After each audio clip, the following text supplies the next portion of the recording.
Tonight, we are learning two planes were initially involved in Sunday's crash in Lake Placid that killed a former New England Patriot star. Fox 44's Matt Laufer talked with someone at the National Transportation Safety Board.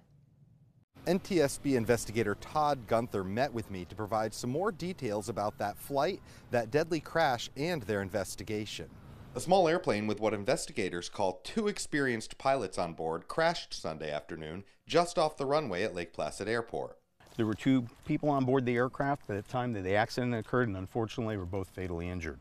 Those two pilots, former New England Patriots tight end Russ Francis and Senior VP of the Aircraft Owners and Pilots Association, Richard McSpadden. The National Transportation Safety Board will take the lead. We do have some ground witnesses that did view what happened. We also have some pilots that also observed what occurred with the aircraft. Gunther's crew is going over the entire plane. Looking at the airframe, which is the airplane itself, and determining whether we have all the pieces from the airplane, that nothing fell off in flight. We're also looking at the structure of the aircraft to make sure that there was no type of structural failure. We're looking at the systems on the aircraft to determine if all the systems were functioning properly, and if they weren't, to determine what system may or may not have failed. We did learn two planes were initially involved. The flight itself was actually a flight of two aircraft. They were doing a photo mission, photographing the Cessna 177 RG for a magazine article. That second plane, a Beechcraft Bonanza, is now parked at the airport.